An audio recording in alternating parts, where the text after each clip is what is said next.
एक दिन गौतम बुद्ध अपने शिष्यों के साथ एकदम शांत बैठे हुए थे।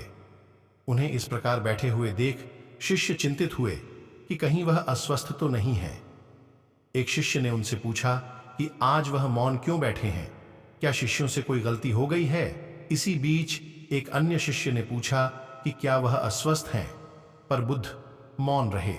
तभी कुछ दूर खड़ा व्यक्ति जोर से चिल्लाया, आज मुझे सभा में बैठने की अनुमति क्यों नहीं दी गई है? यह सुनकर शिष्यों को बड़ा आश्चर्य हुआ। बुद्ध उनके मन का भाव समझ गए और बोले, हां, वह अछूत है।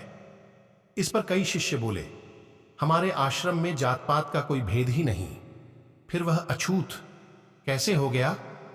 तब बुद्ध ने समझाया, आज वह क्रोधित होकर आया है। क्रोध से जीवन की एकाग्रता भंग होती है। क्रोधी व्यक्ति प्राय मानसिक हिंसा कर बैठता है, इसलिए जब तक वह क्रोध में रहता है तब तक अछूत होता है। इसलिए उसे कुछ समय एकांत में खड़े रहना चाहिए। क्रोधित शिष्य भी बुद्ध की बातें सुन रहा था। पश्चाताप की अग्नि में तपकर वह समझ चुका था कि अहिंसा ही मनुष्य का महान कर्तव्य व परम धर्म है। वह बुद्ध के चरणों में गिर पड़ा और कभी क्रोध न करने का प्रण लिया।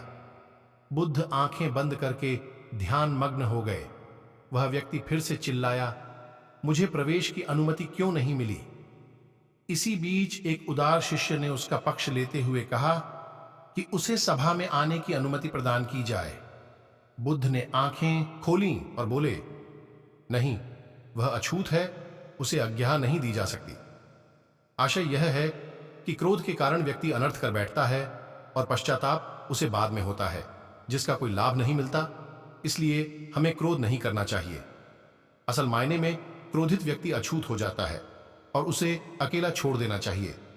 क्रोध करने से तन, मन और धन तीनों की हानि होती है।